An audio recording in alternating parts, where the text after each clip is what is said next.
All right, you groovy grasshoppers. I do mean groovy, especially when the great Mark Park. That's like your word for you, like groovy. Like when I think of Mark Yeah. Putnam, I think of groovy. Well, I was like, listen, man, I'm a kid from the '70s. I was mod. I had the Yeah, did you have the bell pants? Oh yeah, Oh, bell bottom pants. I've got some old Yeah. pictures out. I've got this tie on like this like cloth thing with a ring that wraps around it. It's like I don't. What Oh yeah, well, that was actually, I think it was in the 8th grade. The Nehru jacket. You probably were only in 6th grade. wow. But the Nehru jacket, you wore this like scarf with a. Yeah. It was like a Boy Scout kind of thing that slid up it. Yeah, it was pretty awful.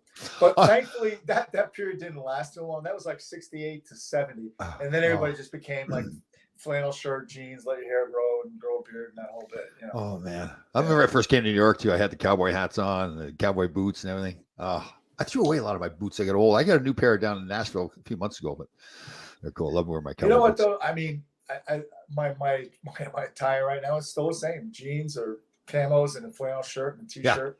Yeah. You know. Definitely. Yeah. Mimsy, how are you doing, you magical creature? Mimsy Adamson. Magical creature. You know what? I mentioned you before. Like, went for a couple of months there, like January, February. I was in the doldrums, like the weather and everything. And I've talked to a few people that were like that as well. But man, I'm fired up now. Like, sure. I know I told you, I feel just my workouts are better, my diet's better. Yeah, like I mentioned, when you get into that, it's a lot of vitamin D. Yeah.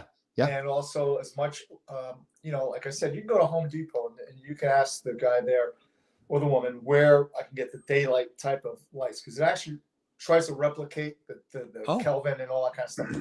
Wow. And they use it therapeutically for people that get, I tell you, that sad seasonal adjustment disorder where it's really crippling. But even for just you and I mean, that's why I love going to the gym. That's really bright, I know, lit up and everything. You know, what I found. That's a good point. Like, I like opening the doors too, especially when the weather's right. Yeah, getting that fresh air in there. Yeah. That's why the beach for me, going and watching the sunrise. I really learned now. Like, I stop and I just look at it, just shut everything else, just look at the sun coming up. Oh, well, man. I think Brendan Duffy would back me up in saying that's the circadian rhythm. Like that sunrise, now your body is a lot of things going on that are good. Yeah. Got a young boy in from California. He and his mother. They've asked me to mentor their son, a young hockey player. So he's in. We took him to the gym this morning. Had a nice hour-long workout. And again, I give him credit because he's still in California time. So I picked him up at 4:30 to go. So that's really like 1:30 for him. But it was good. Yeah. And the mother came, worked out as well. She was on the Stairmaster when we were pounding iron. And the young man and I really pushed him. I said, "Okay, listen, we're going to really push. This is a spiritual workout, right? You're going to push beyond maybe where your body wants to go." And he was good. He hung with it. And like, he gets a couple times where I'm trying to do 12 reps and he'd get to 8 or something. I said, no, you just do one at a time. Just worry about 8. Yeah. So he'd get the 8, and get the 9. So you can tell he was liking it too. He's feeling good about himself when he got it done too. Yeah. Sometimes it just needs a little, someone to look up to and someone to try to. They came in on Saturday night, so I met them Sunday morning at their hotel for breakfast. And I sat down. I had the black T-shirt going a whole bit. And he goes, I didn't know I was going to be so intimidated by you. Which, of course, I kind of liked. Yeah. Yes, so I've been doing this. I started. So today was day 7. So when Beth gets done with her workout or her run or whatever she's doing in the morning, I'm doing a 5-minute lesson with her. 5-minute what? Lesson, martial arts lesson. Oh, okay. Just 5 minutes. Right. And we're going to do it 30 days straight. Just 5 minutes a day for 30 days straight. See where we are. Good. And she's a good athlete. So, but you're saying that. Yeah. Yeah. My thought is if you just really kind of break it up that way and keep, like there's a structure to it. But today I told her a 1-2, and she's cool. Now, whose idea was this? She wanted to do this? No, this was my idea. It's kind of just an experiment to see. Oh, cool. And she's all right. So are you good about like phrasing it properly so that you can convince her to do it? Yeah, I'm just nervous now that I showed her the 1-2 today. She was really good with it. I got to kind of keep my hands and head up around here now. Yeah. But I think, in all honesty, so there's a book I read a couple times. I read it. It's called Sharpening the Warrior's Edge. And it goes through the whole physiological ramifications of learning skills. I don't care what skill it is. Right. And basically, the premise is that you're better off doing five minutes a day than doing 5 hours in one day. For developing that myelination, remember we talked about, So it's a lot of repetition, but It's Well, here's a good point here. Christine Larson. I don't know if Christine's asked us any questions before. You are having inspiring others, or we're inspiring others. Who inspires you? Good question. you're looking at them. Yeah, but you know what though? Too, like I'll give you an example. So I think, so I mentioned this in I think the last show. I was watching a video, and the guy was trying to make a very good point. He was doing panel discussions with a bunch of mental health guys, motivational speakers, and he was saying that people work their whole life and they really don't enjoy themselves until then they get to be 65 years old, and then they want to start enjoying themselves. So most of their life is gone. He says when you're 65, your body stops working. So when I heard those words from him, I was like, "Screw you! I'm gonna crank." It was actually great because I cranked up the workouts. I said, "All right, when I'm turning 65 on April 15th." I'm going to get better and better. I'm going to get jacked. I'm walking around with no shirt on ever. I was fired up. Oh, man, that was good. Well, I was in, I was in a new gym. Oh, okay. And the owner came over to me, and it was, so when you get with my insurance, you get free membership. Right. They list the gyms, like you put your zip code in, tells you where you go. Right. Not that I really need a gym, but there's certain things like tricep push downs, things I can't do at home. So I like to go in there one day a week, do some cable work for my shoulders. So he comes over to me and he says to me, "Hey, I got to let you know, we're not doing that program here anymore." So okay. Oh. He said, you finish your workout. We got talking, and then he started saying to me how, like, he's telling me, he goes, "Yeah, I'm turning 65 in whatever October and right. this that, and I'm looking at him like, yeah, what's your point?" Yeah. And I said, yeah, I blew past that a while back. He goes, "What?" I said, "Yeah." He goes, "What?" I said, "That's because I'm in here, man. You gotta, yeah. If you don't move it, you will lose it. Yeah, pretty much. Totally. Yeah, it's kind of sad. We've talked about this before too. I think it's kind of built up. If you listen to commercials about retirement plans and all this kind of stuff, that you're supposed to retire, you're supposed to go golf, and you're supposed to move down to Florida, you're supposed to sit around and do nothing. God. Oh. Well, to that young lady's question, there's multiple people that inspire me, but one of them, I've talked about him in the past. Billy Ball, who, like I told you, he was 72 years old, still working as a special force contractor over in Afghanistan. Oh, yeah. 72 years of age, and he did his last Halo, which is the high altitude low opening jump, at 89 years of age. Oh, is that right? So so you see guys like that, and by the way, I think I told you a story. He got really wounded terribly in Vietnam to the point where most people would have just, but and he was all chipped up. But 72 years old, he was still actively working for the federal government over in Afghanistan. And to Christine's question too about, like, we inspire ourselves too, right? It's like I feel like the more we learn about our bodies, the more you see you accomplish things through just your mental toughness and training yourself to do things. It's an inspiring life. Like people ask, and we've talked about this before too, like, what do you do for fun? Well, I get out of bed in the morning. I love my life now. And you know what I like about it too? Getting better and better all the time, like learning new things, not giving in.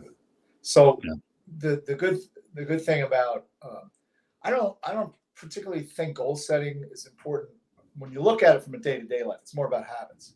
Right? Yeah. So, I mean, what is a goal? Goal is, you have a destination, then you get there, and then what? Right? Yep. So to continue to grow, maybe you kind of morph that into where it's just habits. And like one of my habits is I try to get out in the woods as much as I can because for me, it's very good mentally and physically. Like, so yesterday I was in a place I used to go, and I guess the weather had changed some stuff and was really tight. So I said to myself, all right, I'm going to get through this thicket bush without being touched.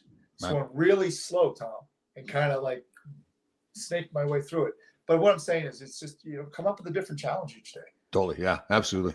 Yeah. Like the mental part of it too, like challenge yourself mentally to do different things. Don't ever. And I went through a period of time where I don't think I was challenging myself. I think when I started doing the True Good Life, I really realized, man, I can get better. Like and in fact, I would say to people, listen, I have a code. I live by the code and I don't change things. And I think back about it now, like, you idiot, like all those years. I mean, it was good in that the code, got me through a lot. Like my code was still the hard work and everything. But all right, Danny's asking a question here, an interesting question. You can answer this too. If the current Laidlaw squared off against the 24-year Laidlaw, how would you fare? Great question. I mean, listen, I don't think Mark and I would sit up here and say, listen, your body does change as you get older. There's no question. Maybe you're not as mobile as I was when I was 24, but the flip side of it is I'm probably stronger Like my core, I never worked my core, and that's why I hurt my back at the end of my career. Now my core, like I can do anything, but my back does not. Like if I don't do the core, like about a month ago, I didn't work my core anymore, and my back did go out. But yeah, how about you? Same thing? Well, I probably would beat the crap out of the 24-year-old only because now I have that many more years of training. You know, I could do things now that I could do then. Was I stronger then, better shape? Man, I don't know. Right. Probably I was less injured, that's for sure. Yeah, totally. But and you know, and going back to the habits and goals, Tom, many years ago, I was at a seminar. The discussion was, and for high school football players in particular, is it good to have a 300-pound bench club? You know, you walk into some weight rooms in high school and you'll see names on a 300. Well, how is that fair to a guy who weighs 125 pounds? Yeah, totally. How about, and this is the difference between the goals and the habits. What the presenter said was, how about a 30-day or 30 workout consecutive board? In other words, Tom Laidlaw worked 30 days straight, you know, so on and so forth. So, in other words, things that you can do. You know, I'll never dunk a basketball. You never do? You never what? I'll never dunk a basketball, but I can practice free throws all day. Kind of sure. So you got to find out. You know what I'm saying? That's true, and that's the case with everything in your life, right? Don't measure yourself up to somebody else. Measure yourself and just get better every day, right? You know what I do? You know what I really like to now that I've gotten to the point? Like I don't ever like I'm working with this young man that's coming from California. I'm trying to train him. Don't ever say negative stuff about yourself. Mm-hmm. Like just say, listen, I don't say I can't do it. And I'll use the words now because as an example, but I never say to myself, pretty good for an old guy. Oh, not saying that. No way. Oh, I just think when you talk to yourself like that, you really train yourself to really believe who you are, that you are this great person. Yeah. I've had many occasions. We were one of my fighters on the way to the fight. We had to go out to Long Island fight. It's a pro fight, and he's in the back seat. My other trainer's with me, my partner, and the fighter says, "I don't feel good about tonight." And I said, and as soon as I heard that, I said, "Yeah, you know." Now here's what happened. First round was even. Second round, he caught the guy, right? And then the other guy started coming back. And because I believe he had that preconceived notion he was going to lose, he folded. Oh, did he? And it was a second round stoppage. Oh. Because, you know, he predetermined that he was going to, but even though he had the advantage, he kind of backed off the pedal. Totally. He backed off the pedal. And, you know, I think part of that in sport, especially, is you got to learn how to keep your foot on the guy's throat. Yeah. Totally. Whether it's an individual sport or a team sport. Yeah, totally. Yeah. Like I never liked when we went into a place like Philadelphia, you know, they'd say, sometimes coaches would say, you know, we got to weather the storm for the first 10 minutes. And I was like, oh, don't say that. We are the storm, right? Yeah, that's really a negative thing to say. Oh, I know. It's like writing off 10 minutes where we're going to get our ass kicked. I know. Robert Ftorek, I know you love him too, former player, former coach. So coaches would always, I remember Herb Brooks would have, okay, how many games are we going to win out of these 4 games coming up? Yeah. And Robbie would always go 4. And here we go. Okay, but we can't win 4. He says, no, we're going to win 4. He said, and he was so time. He says, okay, what if we win 3 games the first 3 games? What are we going to do? Intentionally lose the 4th game? He said, no, I'm going to win 4 games. And he would never back down from that. It was hilarious because you knew the answer. And Herbie always wanted to have these meetings about how many win the next 4. Robbie's in the room, 4. So a guy I grew up with, and we started boxing. We were all from the same town. We grew up together. He was a year younger than me. He became a professional heavyweight. He fought Larry Holmes. He had a nice little career, but he was caught. So my old training partner, Joe Greer, was over in Europe, and it was like some kind of pre-Olympic thing. And the American heavyweight got hurt. And Joe knew Scott Frank from New Jersey here, and he said, "I got a kid. You know, who is it? Don't worry about it. Don't worry about it."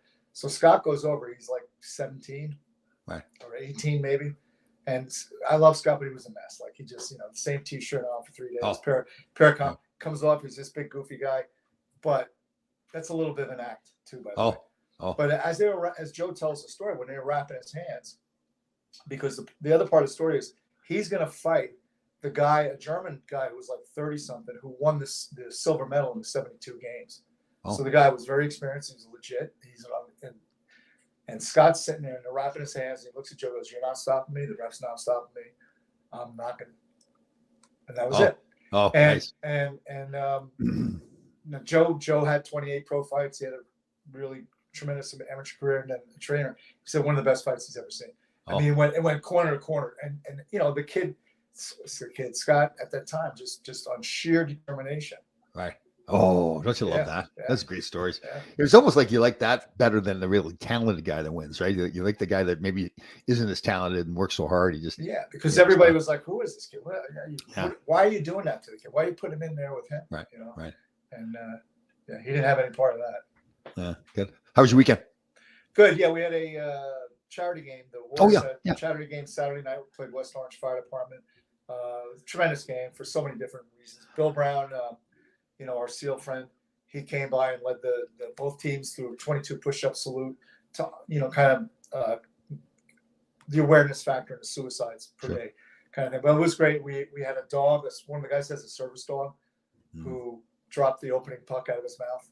So, yeah. He had his little jersey on. It was a good night. I mean, that's good. The hockey part of it, it is what it is. But the guys have it. Yeah, that's it. We're not there for the hockey. We're there for the camaraderie and the good time, which everybody did have. Yeah. Very good. Very cool. I was out in Oyster Bay. What was it last week? I was out in Oyster Bay for some family skate. Had a politician out there. Man, to see a politician, he would not stop talking. He's a good guy. Do you know? Speaking of politicians, when they have that the rink and drain, the garden game with the charity, I forget with Make a Wish or whatever. So I'm in the locker room. Anthony Weiner was the goaltender for one of the teams. Oh no! This is way before. Oh, okay. Before he became Anthony Weiner. Weiner, yes. What do you call Rico Suave or something? Yeah. That was John Kerry, or was it? No. It was Carlos. I don't know. These guys. Oh yes. Carlos something. Yeah. So Ira Matthew was up here. Last question, but he wants to talk. Ira's just been diet. Well, I won't say it publicly, but he's got some health issues and he wants to diet and reduce sugar. Mm-hmm. So the first thing I'm going to say to you. I don't really like the word diet. I like the word healthy lifestyle. Along with that comes weight loss, but habits. It's really, it's habits. It's getting like that disciplined lifestyle. It's much more difficult if you don't have a disciplined lifestyle throughout your life to then all of a sudden flip the switch and now go on a diet and be disciplined. It's better like that getting up at a certain time, making your bed perfectly, go to the gym at a certain time, like really have that process in your life. And then, all that, and the diet will follow. Now, obviously, a big part of that is learning what you should not eat. Ira jokes around about eating M&Ms all the time. And obviously sugar's going to kill you, right? Absolutely. It's poison. And I love what you just said. It's about constructing your whole day in that direction. So maybe, like I'm doing the 5-minute training with Beth every morning. He goes for a 5-minute walk, and then a few weeks later he's doing a 10-minute walk, and the next thing he knows, he's doing mileage. And that whole habit of not eating the sugar, maybe you can't do it in one night, but you start to reduce to a point that it becomes a habit. Right. Progress, not perfection, right? Progress all the time. Yeah. And again, it's like, so I make my own ketchup.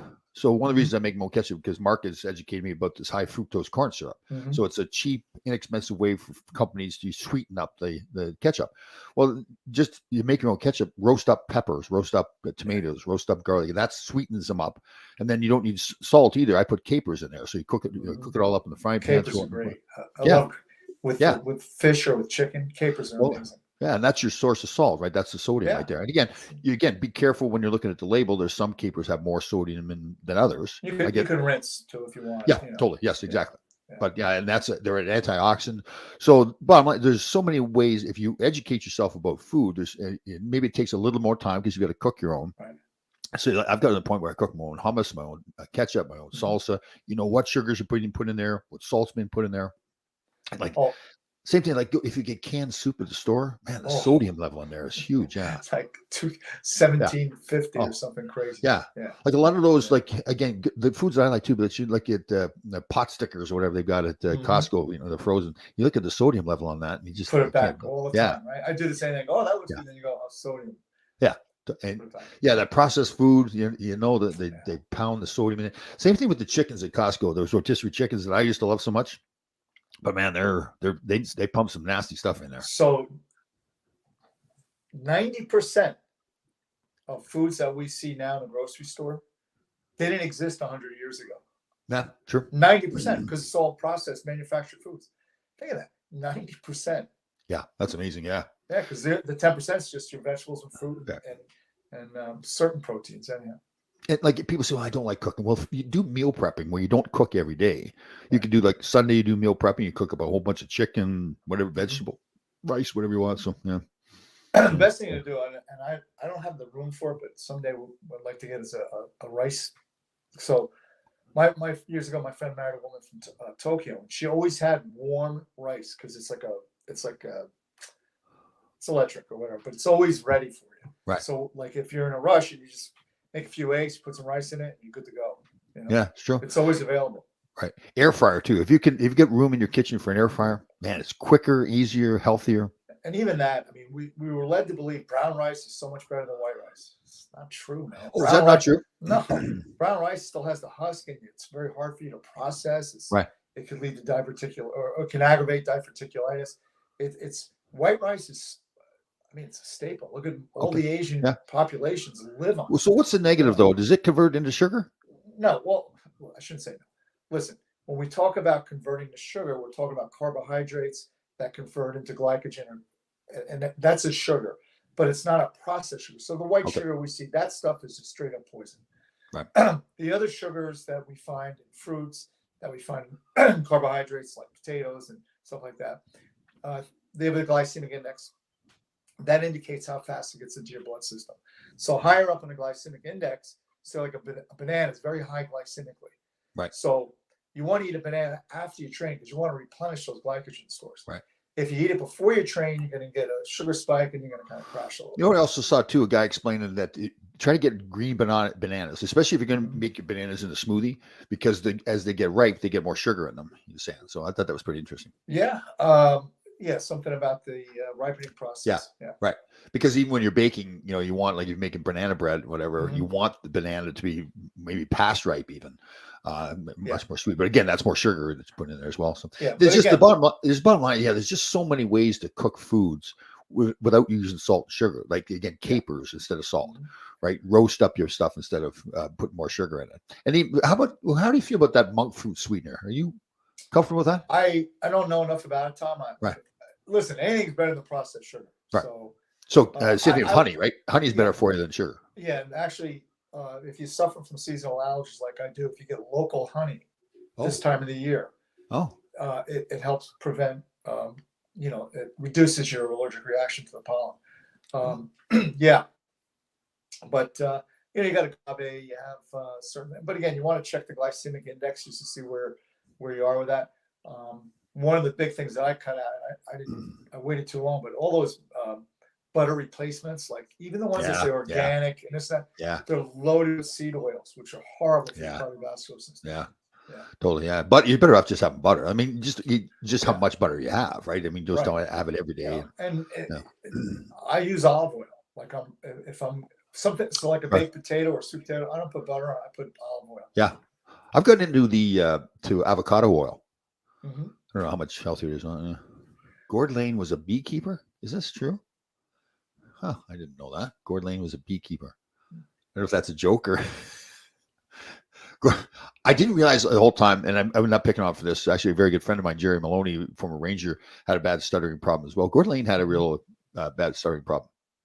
We got into some business together, but he, back to his credit, just battled through it and didn't stop him. So he was good. It was good. How about the joke I sent you the other day that I saw? I actually copied it off video where I said that there's a report of a spaceship with all women on it, abducting men with large penises. So I sent this to all my buddies. So there's a report that a spaceship is floating around with a bunch of women in it, abducting men with large penises. And I wrote to Mark, I says, you don't have to worry about anything, but I just want to let you know how great this ship is, how cool the ship is. It's so comfy in here. I sent it to every one of my buddies, and like, man. And that, that always starts like a whole chain of like other. Yeah. It goes south from there. Yes. Definitely. So getting back to the whole the nutrition and diet. Yep. I'm amazed at how many times a week I'll see an article on a new study that comes out. And it's like, it's common sense. Yeah. You know what I mean? Yeah. It's common sense. You know? And two, we've talked about this, we've banned cigarette commercials on TV because of unhealthy, but then we still have people that are they're being diabetics because all the foods it's all being pumped out there on TV.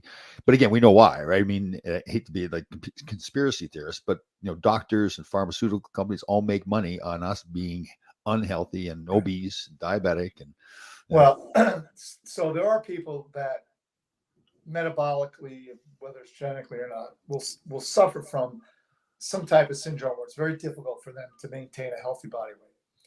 But by and large, most people who are clinically obese, can rectify that issue. Yeah, it's just simply that. It's education too, like showing them what they're doing to their body. Like it's education, it's economics. I mean, if you go in the inner city, what are you going to see? You're going to see fried chicken and burger, Burger King, McDonald's, all that. And it's almost like they do it on purpose. Yeah. But there's a lot of belief that, and I kind of agree with this. So you have the food industry, which is making people sick. Yeah. And then you have pharmaceuticals that are putting Band-Aids on the illness. Yeah. So, and someone even would say it is called the Food and Drug Administration. Oh, that's right too. I never saw that. That's a good one. But it's true. Right. I mean, all these processed foods are just poison. Oh, I heard a pretty reputable doctor say that 80% of clinical illness is preventable by lifestyle change. Totally. By lifestyle change. Exercise, eating properly. Yeah. All you need to do is go to a public place and you'll notice. I know. It's sad, man. Everybody's so overweight, and young people. I know. And we're not saying this because of their look. We're talking about the health. The health. Yeah. It's almost like when you see a guy like a 20-year-old guy doing a ton of steroids, like, yeah, you look great, but buddy, what are you doing? You're gonna have a massive heart attack when you're 30. Yeah, totally. So it's the same thing. Why, that burger, that pizza, all that tastes great, and maybe you joke around about being overweight, but it's gonna catch up to you. Yeah, have a turkey burger instead. Yeah, there's so many. That's the thing. There's alternatives to having. They told me nuts, chickpeas, cereals are all fall. I'm assuming you're saying fine, and some pastas. Explain the pasta part. So chickpea pasta, for example, is a good pasta. So go ahead, you jump into the pasta there. Well, pasta in general is just flour, eggs, and water, right? So there's two things. Some pasta is not. I mean, if you're going to use that as a source of carbohydrate once in a while, it's fine. It's just not predominantly. But the problem with pasta is if it's American made, most of it is they use a wheat that's sprayed with Roundup, which is very, very bad for you. Some people may think they're gluten intolerant when you're really getting sick from the Roundup. They may find if they get pasta. So Roundup being a weed killer, right? Yeah. Now they don't use that in Italy. A lot of the pasta that comes from Italy, they don't use Roundup when they grow their wheat. So you may say, hey, how come the pasta from Italy is not causing a reaction? But yet everything I eat is because they don't use the Roundup. Oh. So Costco sells in a big package this organic pasta. Mm-hmm. So meaning that there's no chemicals. Supposedly there's no chemicals used. So that would be a healthier. Much healthier. Okay. And again, it's portion size. You don't want to eat a bowl of pasta. You want to eat a portion of pasta. And I always think a safe way is the size of your fist. Size of your fist for your protein and your carbohydrate and your vegetables. So you 3 different fists on your plate, and you're good to go. And again, I use that MyFitPal app, so I put all my foods into that. But again, it's not totally accurate, but it gives you a guide of your how many of your macros, your micros, or macros, excuse me. So you know how much carbs, fat, and protein you put in your body. Here's a question from Ira. Obviously, he's getting serious about his health. What should your body mass index be? I guess that depends on age and Yeah, I don't know off the top of my head. It also has to do with your structure, but I wouldn't get too hung up on the numbers as much. Yeah. The only numbers I would be concerned about are what I look like in the mirror, and then of course my lipids and my cholesterol and all those things. And even that gets to be confusing. There's some thought now that the cholesterol counts are not that indicative of future cardiovascular events. The research is continuing, but to play it on the safe side, you want to have your cholesterol in a reasonable less than 200. Right. They used to be really against eggs, right? Like the high cholesterol, but now they're encouraging eggs. They're actually very good for you. They're good protein. Yeah. Like everything. I mean, you see a lot of these extreme diets where people are eating only meat, they're only doing. Yeah. It may work short term. It may work for some people. It's not going to be across the board though. I had a friend of mine who was trying to lose weight. I walked in. He had this huge burger and a pizza. I said, "Dude, what are you doing? I said, this is about fitness. Yeah. He said, that's right. I go, what are you talking about? He goes, I'm playing on fitness whole thing in my mouth. That's pretty good. I like that one. I'd heard that before. All right, here's a question from Christine. She's involved today. Important question. Sleep is being mentioned more heavily. It gets harder every year. You're up so early. How much sleep? Well, so listen, I want to be careful. This is one of these subjects that I really believe in the science of sleep. It's valid. But I also, like, for me, I don't get much sleep. I get maybe 4 or 5 hours of sleep every night, but it's just, that's more because I push myself mentally, because I'm trying to teach people, listen, if you want to get something done, don't say to yourself, there's not enough time in the day. There's always enough time in the day. You just got to get up earlier. I hate when people say, well, geez, I'm a night owl. Well, you're not a night. There's no such thing as a night owl. You're just staying up late and getting out of bed. You're staying up late and getting up late too. So I want to be careful, because I do believe in the science of sleep. Actually, I have a personal sleep expert, Brendan Duffy, but it's just, that's a tough one for me. But from what we've learned from Brendan, is minimum 7 hours. Yep. That if you don't get 7 hours, you wake up, you're almost legally drunk. I mean, I don't look. There's got to have some research behind that statement. So I tend to believe it's true. But the other thing too, there's nothing wrong if you can do it. Taking a 15 or 20-minute nap during the day. True. And that's why many cultures in the world, siesta. And I think in Japan, they have these pods, like in office buildings. You go in and crash for 20 minutes. And they've seen productivity just go through the roof. Yeah. See, I agree with that. But that's the key. Like a 15 or 20, like not a 2-hour nap. Where I mean, and you led that life. Morning skate, you ate lunch, you went back to the hotel, you took a nap, then you went back for the game. Oh, those 3-hour naps a day of a game. Oh, are they nice? It's probably so deep. It's all REM, which is Oh God, that was good. Yeah, but and that's the thing too. You're going to hear a lot of different opinions on health, and it doesn't mean they're right or wrong. It's a difference, like whether these cryogenics and what is the infrared saunas and all that stuff. And I think sometimes we get a little too looking for a magic bullet and all that kind of stuff. Right. You remember Lou Holtz, right? Yeah, Notre Dame coach. Yeah, and he was talking about this study, that study. He said we don't need healthier people. We need healthier mice. Oh, I see. Yeah, good. Or healthier rats. Yeah. Okay. So that's good. That's a good point. So there's a lot of science out there. Let's use infrared sauna, for example. Science out there says all the benefits of infrared sauna. Do you automatically just believe the science? I mean, no, but so what you need to do is just, again, you got to use what your logic tells you, and is how many studies are out there in this particular subject, and what's the length of the study, and how many people are involved. Right. But again, it gets back to who's also funding the study. Yeah, true. We had this situation in the 70s where there was the sugar industry dumped a lot of money into some research in Europe, and they came up with the conclusion that cardiovascular disease was strictly fat, caused by fat. So we went on this fat-free diet. Remember I remember women coming into the gym I was training, and they'd be like, "Oh, what is that? Oh, these are fat-free cookies." Right. So they're good. Right. At the same time, there was somebody who did a study here in the United States at one of the major universities, and discovered that no, it's sugar that is toxic, and that's what's causing cardiovascular disease, because it actually damages the arteries and all that kind of stuff. But so, who funded what, and who got the airtime was the sugar people, because the FDA would hire ex-sugar executives to be part of the Federal Drug Administration. Right. And so they're the ones that put out this thing that sugar's fine, it's fats. Right. And in fact, no, sugar's poison. Yeah. And fats are healthy if you're eating the healthy fats. Sure. So you really have to be careful, what you're reading and what you're interpreting. Right. Yeah.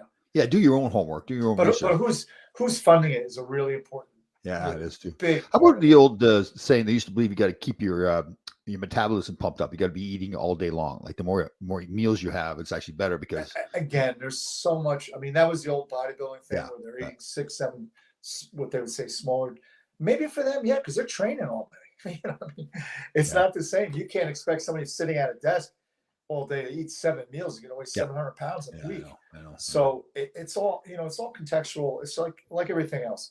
What works for you is not going to work for me, because we're not the same. We're not the same body structure. Yeah. We're not the same age. We have different genetics. We have different injuries. So I think you need a total profile of what Yeah. we're dealing with to come up with a Yeah. game plan Totally. to put in place those habits. I agree totally. So here's what do you guys think of keto low carb? I've had success, but it's different. See, I'm not big on these diets. I just like it's just to me, it's like we talked before, it's a healthy lifestyle. If you want to stay on that keto, like keto, from my understanding, it's really hard to follow that because you got to be very strict with that, right? Mhm. I just believe that again, it's that disciplined lifestyle. It's not just the physical fitness; it's your mental fitness as well. It's the whole package for you. Again, it's that discipline, getting up early, making sure you like be diligent with your diet. Like, don't feel like you. I don't want somebody to say, "Well, I got to lose 20 pounds." Okay, so once you lose the 20 pounds, then what are you going to do? I'd rather you just say, "Listen, I am going to be healthy the rest of my life. I'm going to have a healthy lifestyle. The weight will come off at that point too." So, Well, there's been a lot, and this is, if people want to look this up, there's been a lot of research into what populations had the highest percentage of centenarians. And it turns out that it was Sardinia and Okinawa. And in Sardinia, they pretty much eat the Mediterranean diet, which is just vegetables, proteins, and a lot of olive oil and salads, right? And Okinawa, because they're an island, it's the rainbow. So they're eating all different types of vegetables and fruits, and their protein is very clean, all right? And also they're physically active right through their 70s, 80s, and 90s. They're still farming. They're still very physically active. And I think that's another part of it, Tom, where your eating can be on point, but if you're not physically active, it's like you're putting high test into your car, but you're not running the car. Yeah, I understand. All right, I'm going to have an issue with this statement already. That this cardiologist, my cardiologist said the biggest factor in cardiovascular disease is family history. Is that genetics? See, I don't agree with that cardiologist statement there. I don't. I mean, listen, you may have a history. There may be a history of cardiovascular disease in your family. That doesn't mean you have to be predisposed to it. Your diet, like we're talking here, your diet and your exercise is going to. So here's my question. That statement in and of itself lends me to say, okay, so what are you basing that on? Is it on research? Did you do the genetics? Because maybe the people in your family that had a cardiac event were overweight. Yeah. And didn't exercise. And So, but if you stay within the guidelines and you get an adequate amount of exercise, you may not prevent it, but you're greatly reducing the odds of occurring. Yeah. Like little things like hot dogs, for example. Probably one of the worst foods. I mean, they might as well just shoot that right into your veins and clog cancer tubes. They're cancer tubes too. Little nitrates. And it's promoted like it's this fun thing. You're at a picnic, you got to have hot dogs, right? Oh God, have turkey burgers or chicken dogs or something like that. Yeah. So I think I mentioned this to you years ago. I was at a clinic up in Windsor, and Mike Keenan spoke. Not the most well-liked guy on the planet, but he made a good point. They were talking about, because this is when, in hockey at least, statistics started to be a little bit more of a factor, like when they're analyzing players and putting teams together. He said that you want to use statistics, and this is true of this whole food and exercise, not the exercise part, but the food thing for sure. You use the research or the statistics like a drunk uses a lamppost, not for illumination, but for support. Oh, nice. Right? That was good. I like that. Yeah. I like that. Yeah. Cool. Very good. I like this discussion. We should have more discussions on diet and everything too when we're on the show. Absolutely. Yeah. Because again, for me, it's the education part of that. I've learned so much more. Like I would have eaten hot dogs before, and then you start doing research of what they're made of and what they do to your body. Yeah. It's never ending. Continually learning new things that maybe change my perspective. Yep. Maybe I go back to old ones. But the bottom line is, I think we know, like when you look at a plate of food, if it's good or bad for you. I mean, you just know.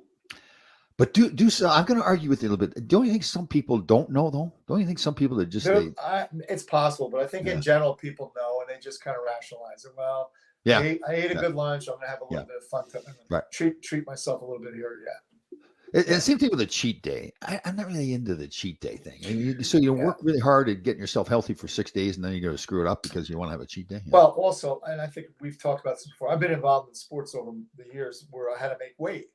Yeah. And you're eating very clean, and you're going to make weight, and then you think, after the event, whatever it was, I'm going to eat, pizza. And you're just like, And you know what, too? Once you have a clean diet for a long period of time, when you go to eat that pizza, you're going to feel terrible. That's the good thing. You'll feel terrible, right? So I mean, like, I didn't really even want it. Like, just Yeah. I went down a couple months ago. I was in Costco. I was getting new tires, so I was sitting around waiting, And I said, I'm going to have a slice of pizza. Oh, Yeah. the grease. Oh my God, I felt terrible. Yeah. It was good. And it actually felt good that I felt terrible, right? Because you realize, I don't put that stuff in my body. Yeah. I tell you, I've been doing a cauliflower pizza Oh, crust. have you? How was it? It's tremendous. Oh, really? Good. You make it yourself? No, I buy it's an organic frozen pizza. Okay. It's actually, to me, better than regular pizza crust. It's cool. good. Yeah. Cool. Yeah. I should do that. Yeah. What did I have this weekend?